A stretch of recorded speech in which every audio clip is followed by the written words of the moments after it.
안녕하세요. 김유라입니다. 오늘은 행복 바이러스 안철수라는 책을 가져왔습니다. 이 책은 청소년을 위해서 만든 책 같아요. 청소년들이 존경하는 인물 1위, 가장 창조적인 한국인 1위 해서 꿈을 주는 현대 인물이라는 어떤 책에 나와 있고요. 이렇게 안에 안철수 연구소 해서 사진도 이렇게 있고, 이렇게 그림이 되게 많아요. 그림 너무 예쁘죠? 그래서 아이들이 재미있게 볼 수 있고, 안철수, 이분의 어렸을 때 사진도 있고, 이렇게 어떤 성격이었는지. 그래서 그림, 사진이 굉장히 많은 책으로서 초등학생도 볼 수 있는 그런 책입니다. 책 두께는 그렇게 얇지 않고요. 내용은 충분히 많아요. 제가 이분이 대선 주자로 나왔을 때 책을 읽었었는데 그때 너무 좋았고, 제가 이분 되게 존경합니다. 여러 가지로. 컴퓨터 바이러스를 퇴치하는 백신을 개발하는 회사도 만드셨잖아요. 저는 그 백신 프로그래머가 됐다는 의사라는 좋은 직업을 두고 백신 프로그래머가 됐다는 그거 하나로 이분이 얼마나 사랑이 많은 사람이고 우리나라를 얼마나 아끼는지를 알 수 있습니다. 이런 천재가 국가를 살리죠. 그래서 책을 읽으면서 더더욱 존경하게 되었습니다. 여러분도 한번 읽어보시고요. 우리 아이들에게 이 영상을 이렇게 운전하면서 들려주거나 아니면은 이 책을 한번 읽게 해주면 정말 좋을 것 같아요. 네. 아이에게 물려주고 싶은 책 별표 100개 하겠습니다. 자, 이분이 천재다, 똑똑하다 이런 말이 많지만 어린 시절에는 무엇 하나 뚜렷하게 잘한다는 말을 들어보지 못했대요. 오히려 공부나 운동 어느 것도 잘하지 못하고 너무나 내성적인 내 자신에 실망하며 지냈다고 합니다. 어떻게 재능을 발견하게 됐는지, 어떻게 꿈을 찾아가는지 그 스토리 함께 얘기 나눠보시죠. 나는 어렸을 때 만화책을 많이 읽었다. 만화책에는 지금은 대부분 현실이 된 꿈같은 이야기들이 그려져 있었다. 과학자가 되고 싶었대요. 그러니까 만화책을 통해서 미래를 내다보고 예측하는 것들을 하게 되지 않았나 싶습니다. 상상력, 창의력이 만화책에서 나오지 않았나 싶어요. 중학교 때는요, 학생과학, 라디오 모형 같은 잡지를 좋아했다고 합니다. 이 잡지에서 나의 공작실이란 코너에 독자의 설계도 작품을 투고받았는데 그 작품이 그 달에 최우수 작품상으로 뽑혀서 선물까지 받았대요. 그리고 뭐든지 괜찮고 쓸만한 게 있으면 그것을 분해해 놓았다고 합니다. 그러니까 막 라디오 분해하듯이 이제 그런 막 조립된 걸 분해하는 거죠. 이 부분에서 제가 되게 놀랐던 것은 부모님이 분해를 해도 혼나지 않았다는 그런 느낌을 받았어요. 보통 막 못하게 하잖아요. 그러면 그냥 우리 철수는 이런 걸 좋아하는구나 라고 인정해준 느낌이 들었습니다. 친척 집에는 자주 비상에 걸렸대요. 내가 온다는 이야기를 들으면 쓸만한 물건들을 모조리 내 키가 닿지 않는 곳에 치워놔야 했기 때문이다. 벽에 걸린 괴종시계를 가져와서 다 뜯어버렸대요. 친척 집에 가서. 다시 원래대로 맞출 수만 있었다면 혼나지 않을 수 있었는데 그 방법까지는 몰랐다. 그러니까 괴종시계를 맞추는 법은 모르고 뜯기만 한 거예요. 그냥 다 풀어 제꼈겠죠. 푸는 건 뭐 쉽겠죠. 시계 바늘은 전혀 움직이지 않았다. 어른들에게 한바탕 혼나고 나면 나는 알 수 없는 열등감에 사로잡히곤 했다. 난 왜? 잘하는 게 없지?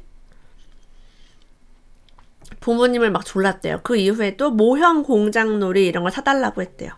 그래서 부모님에게 이거를 사달라고 하기 위해서 공부를 열심히 하고 100점짜리 시험지도 갖다 드리려고 노력을 했대요. 사실은 공장놀이를 너무 좋아했는데 그래서 의과대학에 가고 나서도요, 본과 2학년 때까지 새로 나온 오토바이나 비행기 모형을 만들고 있었대요. 정말 바쁜 의대 생활 속에서도 만들었다고 합니다. 내성적인 성격이라 발표를 잘 하지 못했고요. 사람을 만나는 것도 좋아하지 않았대요. 길 갈 때도 땅만 봤대요. 이런 성격으로 인해서 어렸을 때부터 책 읽기와 만들기를 좋아했다고 합니다. 혼자 하는 걸 좋아했어요. 그리고 동물과 식물을 좋아했대요. 내가 즐겨한 모든 것들의 공통점은 혼자서도 잘할 수 있는 것이다. 그래서 외향적이면 좋다. 내성적이면 나쁘다. 그런 게 아니에요. 그냥 혼자서도 잘할 수 있는 재능을 가진 사람이 있습니다.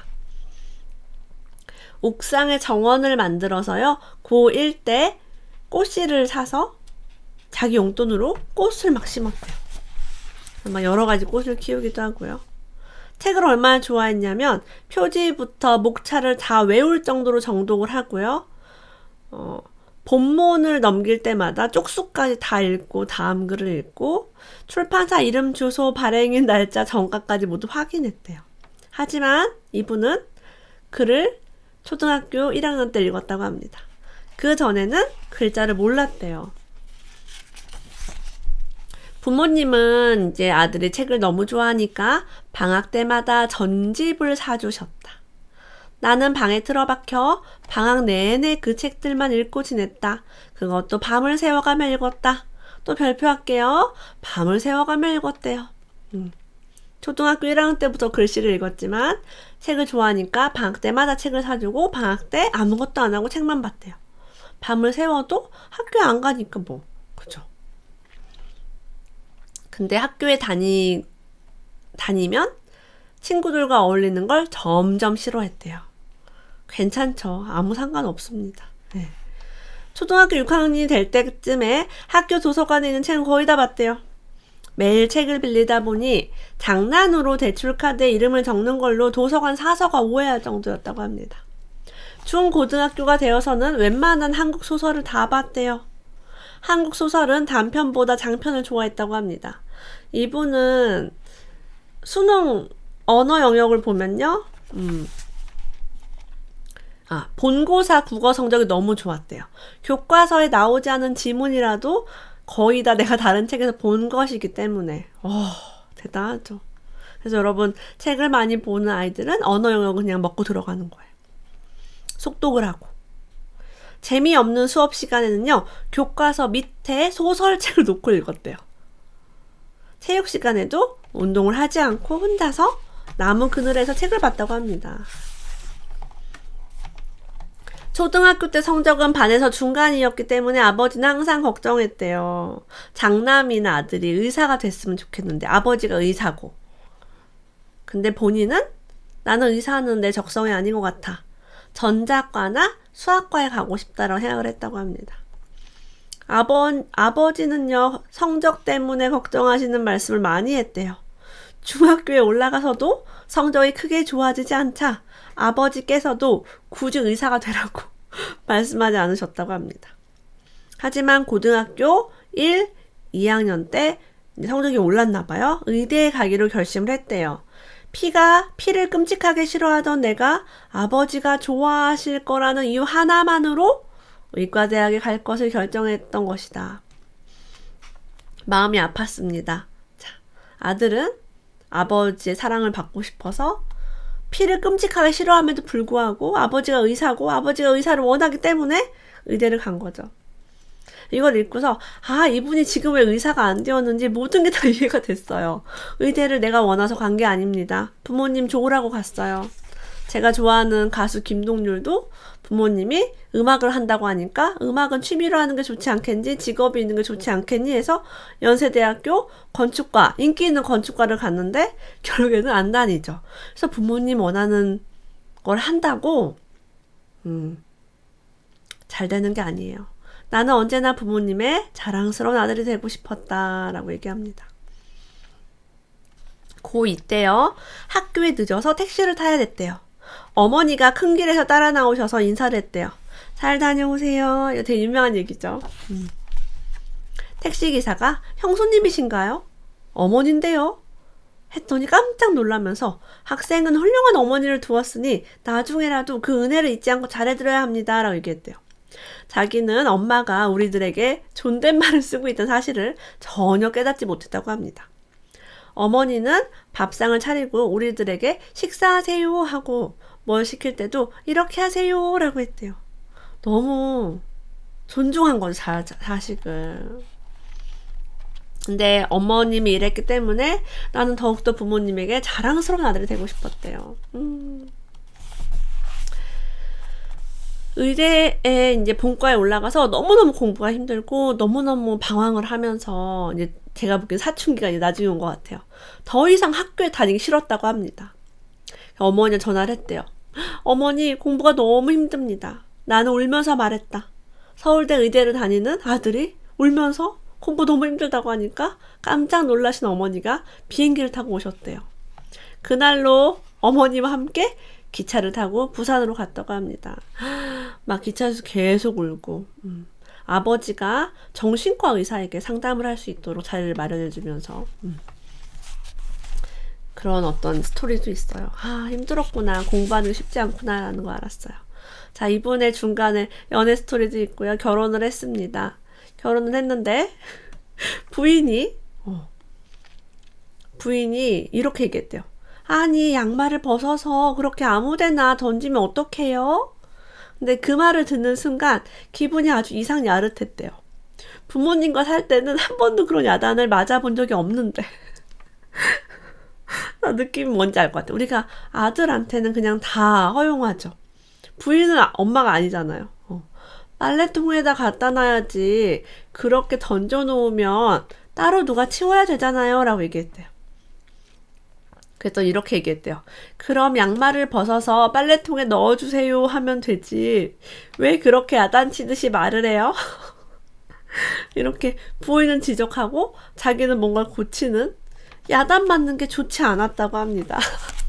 엄마가 야단을 안 치니까 부인이 이제 조금만 야단 쳐도 힘든 거죠. 그래서 온실 속의 화초는 또 힘들 수 있구나라는 걸 깨닫습니다.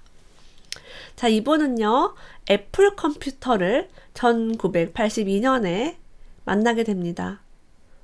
어떻게 하다가 컴퓨터를 이제,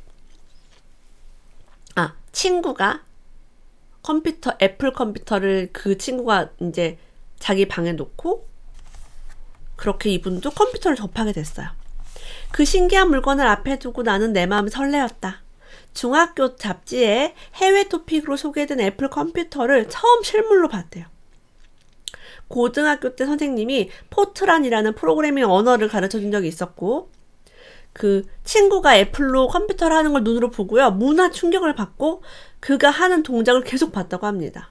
그로부터 1년 후에 1983년에 컴퓨터를 샀대요. 본체와 모니터만 구입을 했고 디스크 드라이브는 못 샀대요. 너무 비싸가지고. 그때는 컴퓨터를 공부하려고 해도 우리말로 된 책이나 전문지가 없어서 원서도 구하기 힘들고 그래서 엄청 고생을 했다고 합니다.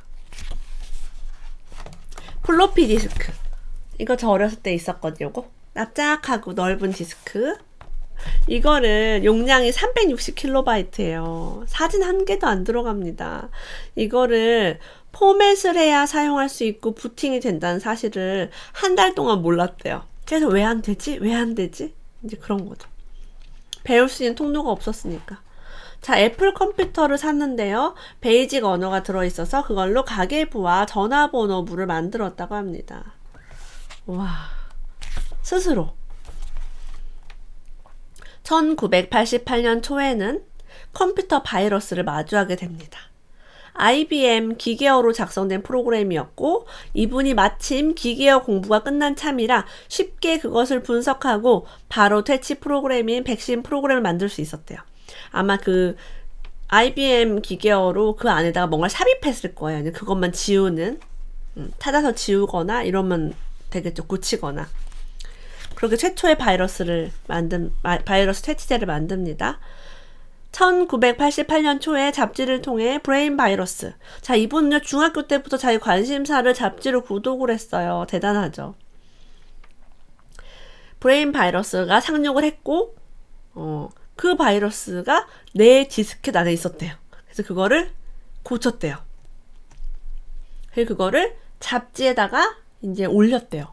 의대 박사 과정일 때. 잡지사에 전화를 해서 그 바이러스를 이제 어떻게 하면 고칠 수 있는지를 올렸습니다. 그래서 월간 마이크로소프트웨어지가 있었는데 1988년 7월호에 그 백신이 실리게 되었고 전국으로 퍼져나가게 됐다고 합니다. 근데 이분은 순수하게 그 바이러스 고치는 법을 얘기한 거죠. 근데 어떤 일이 생겼냐면요. 수많은 바이러스 디스켓이 그 잡지사로 배달이 됐대요.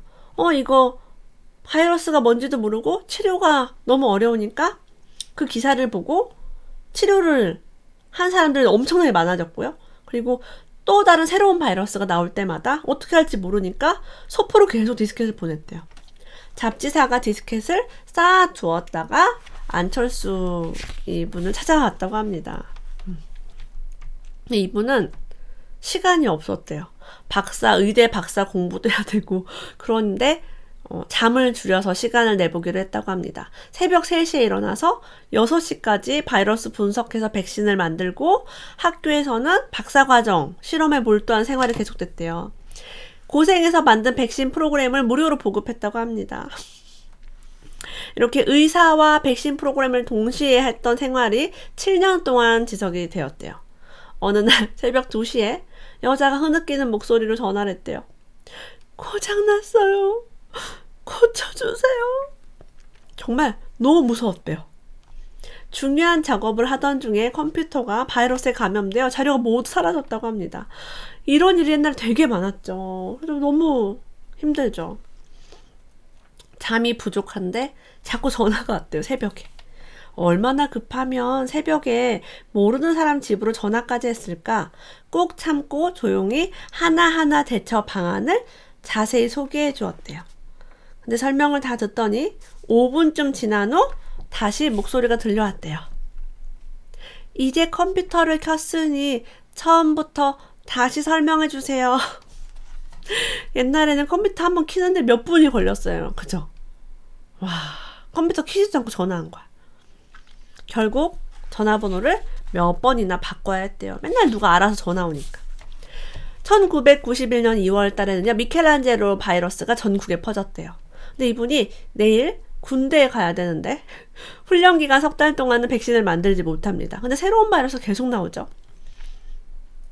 입소 전까지 무슨 일이 있더라도 치료할 수 있는 프로그램을 만들어야 돼요. 결국 새벽까지 바이러스 프로그램을 만들고 입원 기차를 탔대요. 근데 이제 아무리 생각해봐도 가족들에게 군대를 간다고 얘기를 안 한 거예요. 무슨 일이 있더라도 입소 전까지 맞춰야 되는 그 바이러스 퇴치 프로그램을 만드는데 집중하다 보니까 다른 걸 다 잊어버린 거예요. 굉장한 몰입이 있었던 거죠. 이분이 이렇게 백신 프로그램을 만듭니다. 그래서 전국가적으로 매년 수백억에서 수천억의 피해를 줄일 수 있다는 사명감과 보람으로 일을 계속했대요. 미국에 있는 실리콘밸리에 있는 회사가 아마 제가 이걸 몇백억인가 주고 이 회사를 넘기라고 한 걸로 알고 있어요. 근데 이분이 거절했죠. 성능은 떨어지면서 값은 비싼 외국산 상업용 백신 프로그램이 수입될 필요가 없는 상황이 되어서 많은 외화가 절약이 되었다.